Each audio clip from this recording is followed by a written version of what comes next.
What would Christ do with the perpetual poor? I have had an experience here with the LDS Church over the years that for temporary help, if you're a member pretty much in good standing and you become unemployed or disabled, the church historically has been kind enough to come in with this $250 billion bank account and give you some free food that the volunteers of the church gathered, canned, and produced and transported to you and your family. That's a good thing. There's no question in my past history with 14 children and 7 wives, I've had in between jobs, disabilities, whatever, probably 4 or 5 times over 50 years that I went to the bishop and said, gee, I need a car payment or I need a house payment. They don't make house payments, they'll pay for rent. That's one of their rules is that you cannot prosper from their money. They can prosper from your money with investing your tithes and offerings. But they don't pay a mortgage because somebody is going to make money when they sell the house, and the church is not going to let anybody make any money at all. So anyway, the principle is there's been a few times that the church has aided me and my family, and I'm thankful for that. I have no trepidation in saying so. It was needed at the time, and it was given at the time. The idea of self-sufficiency seems to be a cornerstone of the philosophy of the Mormon Church. Now, it's not a Christian philosophy. Most of what the Mormon Church does has nothing to do with Christ's principles and Christ's philosophy. Christ indicated there would always be the poor among us. And the Mormon Church doesn't have any compassion for that particular Christian principle that Christ gave us here to perfect ourselves down here.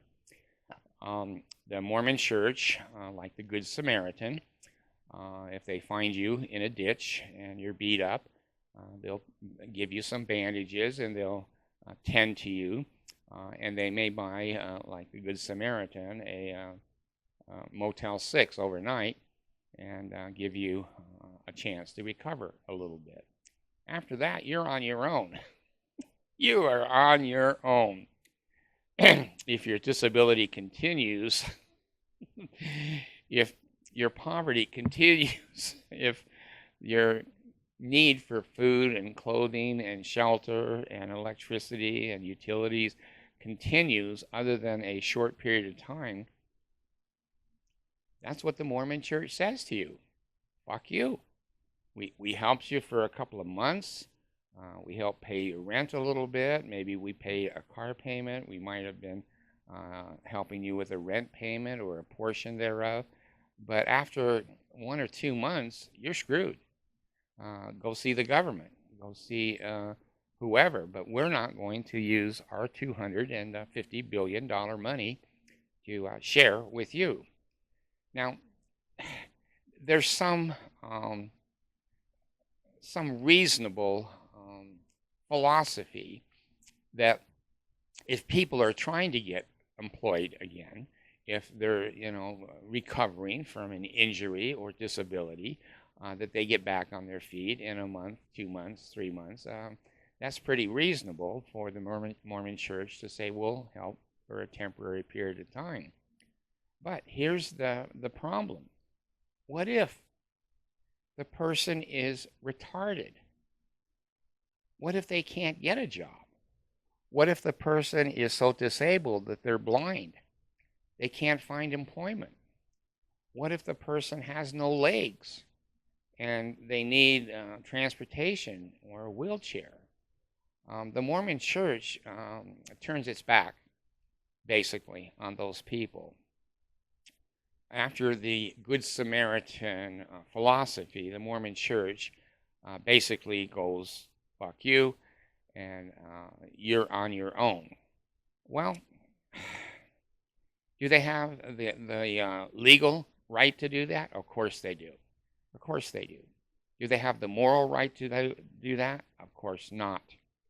If they're representatives of Jesus Christ, we can go to the Bible, we can go to the Urantia book, we can go to information on what Christ said about handling and dealing with the poor. And Christ didn't say, give them upper hand up, let them pull themselves up by their bootstraps. But Christ was very clear in his principles and his scriptures that sometimes there's going to be poor people. And they're not going to be able to be unpoor. It's not going to happen. So, again, the Mormon Church has this philosophy, kind of an investment philosophy. Investment, investment, investment. It's not compassion, compassion. If the people they help, like me, they helped me get back on my feet, well, I did, and I paid tithing. They weren't out any money. They weren't out any money at all. They saw me as a possible investment. It helped me temporarily, but they saw that they were going to get their money back. Now, I've done a little research on the Perpetual Education Fund that Hinckley put into the Mormon Church in about 2001. And on its face, it looks, again, like the Good Samaritan. People in third world countries who are members of the church only, and they're qualified by having a good education or good intelligence, and they're good members of the church and maybe return missionaries. The Mormon Church will loan them some money for advanced education with interest. It's not a grant. It's a loan with interest. Now, AI says low interest, but AI can't come up with the low interest number. And if you and I have any common sense, it's going to be pretty close to standard interest rates. But here's the point again. The principle is that the Mormon Church sees people as commodities. They see people as investments. If they give money to a qualified, good third world person, this happens a lot in the Philippines. That's one of the countries that they do use the Perpetual Education Fund. Those people are, number one, good members of the church to start with.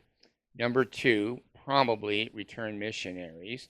Number three, they probably will get a pretty good education. And then the Mormon Church gets their investment of 10% income off of that new job and that new education for life. So let's say the Mormon Church put out whatever, $3,000, $4,000 in a third world country to educate somebody, and that person then pays tithing for the rest of their life. 50 years, tithing. That's a good investment. The Mormon Church makes its money back with interest, and that makes its money back with the perpetual, it's not Perpetual Education Fund anymore, it's the Perpetual Tithing Fund. So, I'm laughing, and I shouldn't be, but to me it's so comical that it's such common sense that most people would be able to look at these systems and say, what the hell, you see yellow and red flags everywhere. But the policy of the Mormon Church is temporary help with good return on investment. Temporary help with good return on investment. And the emphasis of self-sufficiency is key in the Mormon Church. In Christianity and the principles of Christ, that concept is very, very polluted. Certainly, we reap what we sow. There's many principles under in the gospel of Christ that, if we don't work, we don't eat, that kind of a thing. But what do we do with the perpetual people that can't do it? The Mormon Church says, fuck them. fuck them. That's not our responsibility. I have one autistic son, Aaron, and the Mormon Church. I said this in other videos. When I needed help with Aaron, with education and with doctors and medication, whatever, the Mormon Church said, no, fuck you and fuck Aaron. Go to the government. We're not in charge of that responsibility. And we were good members of the church. And the Mormon Church said, no, fuck you. Well, I'm seeing here a trend, a pattern and a trend. The Mormon Church wants us to be self-sufficient. And on its face, there's nothing wrong with that. But in practicality, it doesn't fly. There's some people that are never going to be self-sufficient. The principles of Christ clearly indicate you and I need to donate fast offering and tithing for the church to be able to support those people. Well, we did that. The church didn't support those people. It went and invested that money and put it in the stock market, and they made billions and billions, $250 billion into a bank account, and they raised the flag of self-sufficiency. They raised the flag of being able to take care of yourself. But what about those on the earth here, our brothers and sisters, that can't do it legitimately? I'm not talking about lazy, unmotivated people. They just lay around with a bowling ball and a bag of potato chips and watch TV and don't want to work. That's not what I'm talking about, and you know that. You're intelligent enough. My audience knows exactly what I'm saying. There are going to be some needy people that are going to need constant support and help. Food, shelter, clothing, medical, dental, transportation. And that is what the donations of the members of the Mormon Church expect the LDS Church to pay for. The church doesn't. The church looks at every person as a commodity, every person as a possible return on investment. The Perpetual Education Fund, yeah, they get their money back with interest, so they make out like a bandit there, and then the person who got the new education, a better education, will pay tithing now for the next 50 years to the Mormon Church. The church makes out like a bandit, again, and that's a good term. They do make out like a bandit, the Gideon robbers. Anyway, I just wanted to bring this particular point out, that the church is for temporary, brief temporary help, and it's limited. They're not going to pay. I think the bishops can go up to 5,000 or 10,000. The state presidents, I think, can go a little bit more, 10 or 15,000. The handbook changes that all the time. But basically, if they put out a rent payment of $300 or $400 or $1,000 once or twice, that's pretty much going to be it. They're going to expect you to be back on your feet. Your disability may have to be gone by then, and your unemployment insurance, etc. So it's not Christ-like. It is not Christ-like. There are going to be people that need help all the time for the rest of their life. And Christ told us, the Mormon Church hasn't heard this, but Christ has told us we need to share what we have and help those that cannot help themselves. And we need to do that for a lifetime, their lifetime. And the Mormon Church has its own rules and regulations because it's a corporation that is profit. It's not a non-profit corporation by the stretch of the imagination. The Mormon Church will help you for a temporary period of time, 1 or 2 months, for a few basic necessities, and mostly food, because food is free for them because it was produced by the members of themselves. They don't want to pay cash. Cash is the god of the Mormon Church. Cash is the god of the First Presidency. Cash is the six-figure stipend income for all of the authorities. So I just want to be clear. If you're going to have a temporary problem and you're a member of the Mormon Church, they may step in for 1 or 2 months and help you out. If you are poor, destitute, you're retarded, you're handicapped, and you need a place to live and some food, the Mormon Church is going to say, fuck you. And I don't think that's Christ-like. I really don't. I think my Heavenly Father seems to be able to bless me infinitely and bless me ongoing. He doesn't just give me a little bit of blessings and then I'm on my own. So, anyway, I just wanted to bring that up.